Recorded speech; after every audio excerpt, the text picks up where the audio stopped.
60 ஆண்டுகள் என்பது டிஏபி கட்சியின் ஒரு குறுகிய பயணம் அல்ல. இந்த பாதை ஏற்ற இறக்கங்கள் நிறைந்தது. முதல் நாளிலிருந்தே டிஏபி எனும் ஜனநாயக செயல் கட்சி மலேசிய மக்களுக்கே என்ற தெளிவான கொள்கையின் மீது உறுதியாக நின்றது. இந்த கொள்கை ஒரு வெற்று முழக்கம் அல்ல.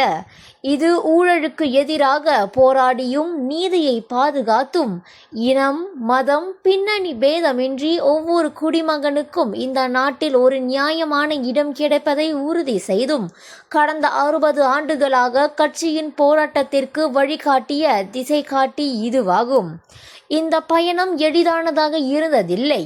நாங்கள் தாக்கப்பட்ட நேரங்களும் உண்டு. நாங்கள் சோதிக்கப்பட்ட நேரங்களும் உண்டு. இருப்பினும் ஒவ்வொரு சவாலும் ஒன்றை மட்டுமே வலுப்படுத்துகிறது. இந்த போராட்டம் எந்த ஒரு தனிநபருக்கும் சொந்தமானது அல்ல, மாறாக மலேசிய மக்களுக்கே உரியது. இன்று டிஏபி 60 என்பது வெறும் ஆண்டு விழா கொண்டாட்டம் மட்டுமல்ல.